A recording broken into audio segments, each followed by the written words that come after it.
काला साया। यूं तो बनारस घाट अपनी खूबसूरती के लिए बहुत प्रचलित है, पर घाट के किनारे कई राज लिए बैठे हैं।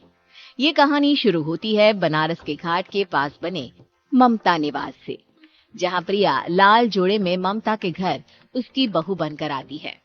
आओ आओ बहू, घर को अपने पैरों से पवित्र करो। ममता घर की दहलीज पार कर ही रही होती है कि अचानक एक बहुत गंदी सी बास पूरे घर में फैल जाती है।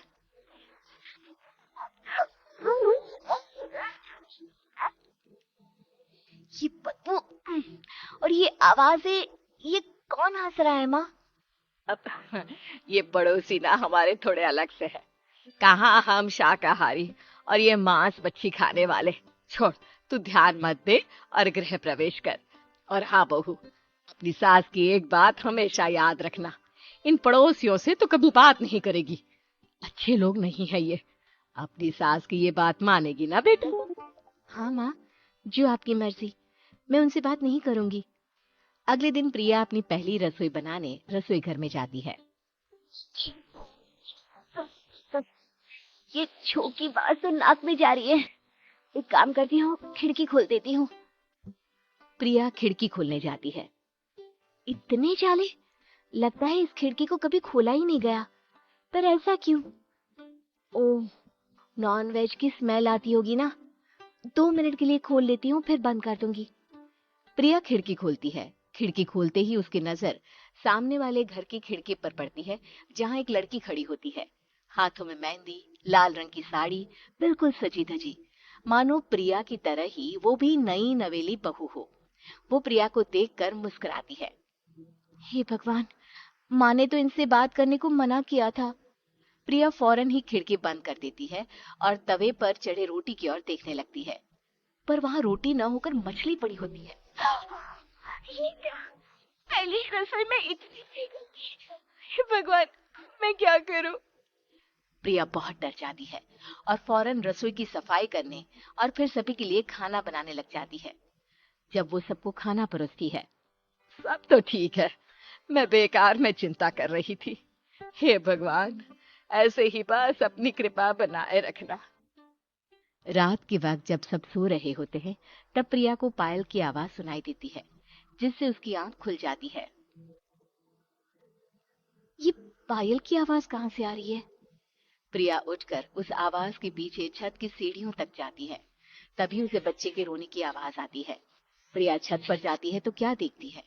वही लाल साड़ी वाली लड़की अपनी गोद में एक नवजात बच्चे को घुमा घुमा कर सुला रही है। तभी प्रिया की नजर उसके पेट पर पड़ती है। ओह गॉड, ये तो प्रेग्नेंट भी है। सुनिए, बच्चा सो नहीं रहा है क्या? मैं कुछ मदद करूं? नहीं नहीं, आपके घर वालों को अच्छा नहीं लगेगा, मैं संभालूंगी। स्नेहा की गोद से बच्चा हाथ मारकर प्रिया की गोद में आने को छटपटाने लगता है। दोनों घर अगल बगल में बने होने के कारण प्रिया उस बच्चे को गोद में ले लेती है। प्रिया के पास आते ही वो सो जाता है।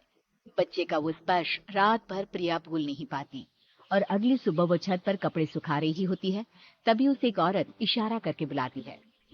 स्नेहा कह रही थी बाबू तुम्हारी गोद में आते ही सो गया। मैं गौरी, स्नेहा की माँ हूँ।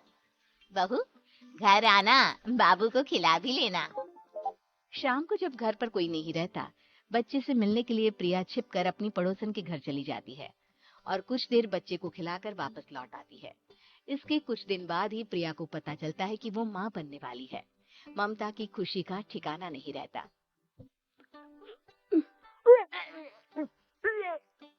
माँ जी, पता नहीं क्यों उल्टी आ रही है।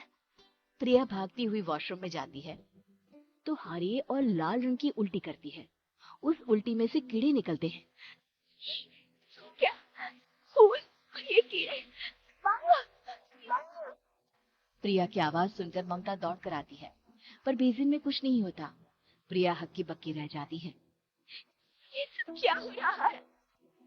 प्रिया घबरा जाती है और अपने कमरे में जाकर सो जाती है। डर के कारण वो इतनी थक जाती है कि उसकी आंख लग जाती है। तब उसे ऐसा लगता है उसके पेट पर मानो कोई बैठा हुआ हो।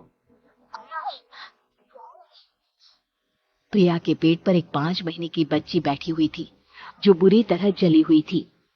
माँ, तुम ही मुझे लाई ना अपने पेट में। मैं तुम्हारी माँ नहीं हूँ। देखो मैं जल गई बुरी तरह से। 6 महीने पेट में रहने को भी मुझे नहीं मिला।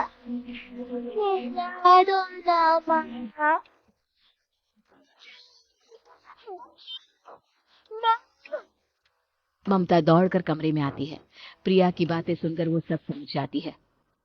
तू कहीं बगल वाले घर में तो नहीं जाकर आई ना बहू? मुझे माफ कर दो, मैं गई थी माँ। उस घर में सब मरे हुए हैं बहू। कई साल पहले स्नेहा उस घर में बहू बनकर आई थी।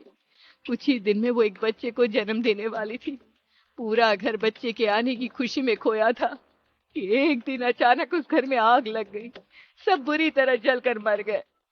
गौरी आज भी दादी बनने का इंतजार कर रही है और इसीलिए स्नेहा ने अपना अजन्मा बच्चा तुम्हारी कोख में डाल दिया। ममता ये कह रही होती है कि पीछे से उसके पैरों को एक बच्चा पकड़ लेता है।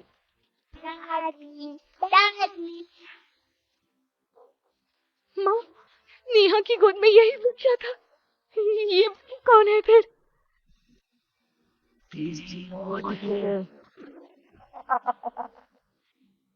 तेरी भी दादी। जिस चीज का ममता को डर था वही हो गया। ममता निवास के ऊपर मौत ने चादर बिछा दी थी। प्रिया का पेट ऐसे बढ़ जाता है मानो 9 महीने का हो। 2 हाथ उसके पेट से बाहर निकलते हैं।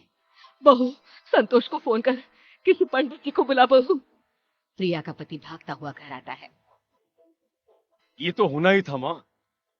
तेरा पाप तेरे सामने आ गया तो तू सह नहीं पा रही है। स्नेहा घर में आग लगी नहीं थी, माँ ने लगाई थी, प्रॉपर्टी की लालच में। और वो बच्चा मेरी पहली पत्नी का बच्चा है, मेरा बेटा, जो कि उस आग की चपेट का शिकार हो गया था। मैंने तुमसे ये सब माँ के कहने पर छुपाया था। मुझे माफ कर दो प्रिया। तुम अगर चाहो तो यहाँ से जा सकती हो। मैं तुम्हें किसी भी बंधन में रखना नहीं चाहती। मेरी शादी हुई है आपसे, मैं आपको छोड़ नहीं सकती, पर उससे पहले हमें स्नेहा, उसकी माँ और बच्चे की आत्मा की शांति करवानी होगी। संतोष और ममता गौरी के घर जाते हैं। अंदर सब कुछ जला हुआ होता है। जमीन पर जली हुई लाशें बिखरी हुई थी। ममता रो रो कर अपने करने की माफी गौरी से मांगती है। प्रिया स्नेहा के घर वालों का अंतिम संस्कार करवा देती है और ममता निवास फिर से आत्माओं के साए से मुक्त हो जाता है।